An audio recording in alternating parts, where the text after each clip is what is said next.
আজি মুক্তিযোদ্ধা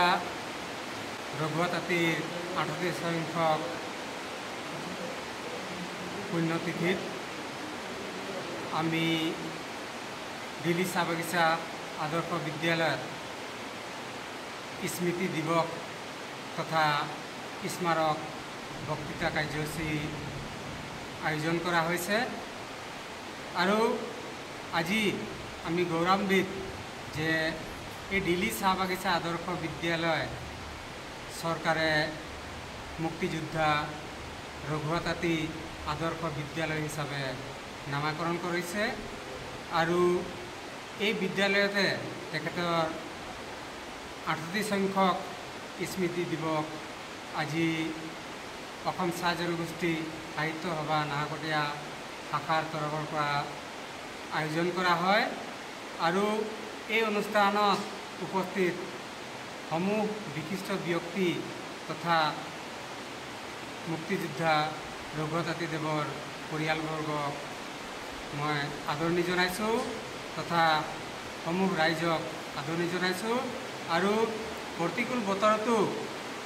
এই অনুষ্ঠানত দলে বলে যোগদান কৰাৰ কাৰণে মই সকলোকে ধন্যবাদ তথা কৃতজ্ঞতা জ্ঞাপন কৰিছোঁ। আজি অসম চাহ জনগোষ্ঠী সাহিত্য সভা নাহকটীয়া শাখাৰ উদ্যোগত অসমীয়া ভাষা আন্দোলনৰ অন্যতম কাণ্ডাৰী প্ৰয়াত ৰঘুৱা তাঁতীৰ 38 সংখ্যক স্মৃতি দিৱস স্মাৰক বক্তৃতা অনুষ্ঠান আজি মুক্তিযোদ্ধা ৰঘুৱা তাঁতী আদৰ্শ বিদ্যালয় দিল্লী চাহ বাগিচাত অনুষ্ঠিত হৈ যায়। আজি আমি সঁচাকৈ গৌৰৱান্বিত যে আজি ৰঘুৱা তাঁতীৰ 38 সংখ্যক মৃত্যুতিথি আমি আজি স্মৃতি দিৱস হিচাপে পালন কৰিছোঁ। আজি আমি সকলোৱে জানো যে ৰঘুৱা তাঁতী পৰিচয় কি বা ৰঘুৱা তাঁতী কোন আছিল আমি সকলোৱে জানিব বিচাৰোঁ যে ৰঘুৱা তাঁতী হৈছে যে অসমত যেতিয়া 1960 চনত ভাষা আন্দোলন হৈছিলে সেই ভাষা আন্দোলনত তেওঁ অংশগ্ৰহণ কৰিছিলে আৰু তেওঁ সেই ভাষা আন্দোলনত অংশগ্ৰহণ কৰি তেওঁ অগ্ৰণী ভূমিকা লৈছিল আৰু অসমত যেতিয়া অসমীয়া ভাষা ৰাজ্য ভাষা হোৱাৰ যি সমস্যা হৈছিলে তেতিয়া সেই সময়ত যে ৰঘুৱা তাঁতীৰ নেতৃত্বতে 1 লক্ষ স্বাক্ষৰ গ্ৰহণ কৰি চাহ শ্ৰমিকৰ স্বাক্ষৰ গ্ৰহণ কৰি সেই সময়ত যি মুখ্যমন্ত্ৰী আছিলে বিমলা প্ৰসাদ চলিহাৰ হাতত অৰ্পণ কৰিছিলে।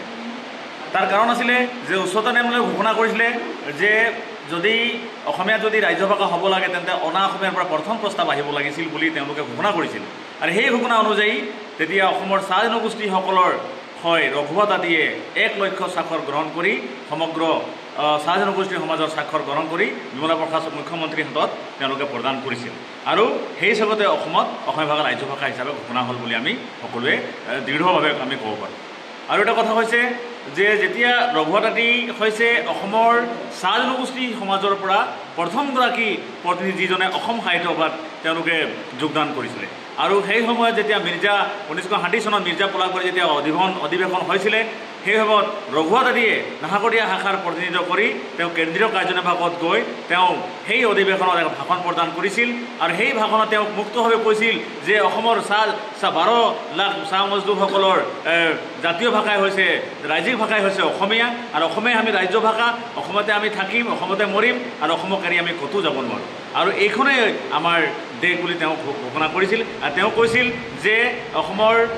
হাৱা বতাহ খাই আমি ডাঙৰ হৈছোঁ আৰু অসমেই আমাৰ মাতৃভূমি আৰু অসমীয়া ভাষাই আমাৰ মাতৃভাষা বুলি তেওঁ ঘোষণা কৰাৰ লগে লগে গোটেই সভাখন হাত চাপৰিৰে মানে জাউৰি হাত চাপৰিৰ প্ৰশংসা তেওঁ উঠাবলৈ সক্ষম হৈছিল আৰু সভাৰ শেষত তেওঁ কান্ধত উঠাই সমগ্ৰ সভাগৃহক তেওঁ ঘূৰাইছিল আৰু যাৰ কাৰণে সেইটো গোটেই ভাৰতবৰ্ষত এক নেশ্যনেল নিউজ পেপাৰত এটা হেডলাইনত বাতৰি প্ৰকাশ হৈছিল যাৰ কাৰণে সমগ্ৰ ভাৰতবৰ্ষত তেওঁৰ প্ৰশংসা বুটলিবলৈ সক্ষম হৈছিল। আজি আমি সেইকাৰণে তেওঁৰ কাৰণে গৌৰৱান্বিত কিন্তু তেওঁ আজিও অৱহেলিত চৰকাৰে আজিও তেওঁক উচিত মৰ্যাদা প্ৰদান কৰা নাই যাৰ কাৰণে ৰঘুৱা তাঁতীৰ পৰিয়ালবৰ্গ দুখিত। আজি ৰঘুৱা তাঁতীৰ কাৰণে অসমত অসমীয়া ভাষা ৰাজ্য ভাষা হিচাপে ঘোষণা হ'ল কিন্তু চৰকাৰে আজিও তেওঁক অৱহেলিত যিটো সন্মান দিব লাগে সেইটো সন্মান দিব পৰা নাই। অসম সাহিত্য সভায়ো তেওঁক যেনেকৈ সন্মান দিব লাগে আজি তেওঁক সন্মান দিব পৰা নাই। গতিকে মই আহ্বান জনাইছোঁ যে ৰঘুৱা তাঁতীৰ বিষয়ে প্ৰাথমিক বিদ্যালয়ৰ পাঠ্যক্ৰমত সংযোগ কৰক তেওঁৰ বিষয়ে যাতে আমাৰ ছাত্ৰ ছাত্ৰীসকলে পঢ়িব পাওক আৰু তেওঁ আমাৰ যি নৱপ্ৰজন্মসকলে ৰঘুৱা তাঁতীৰ বিষয়ে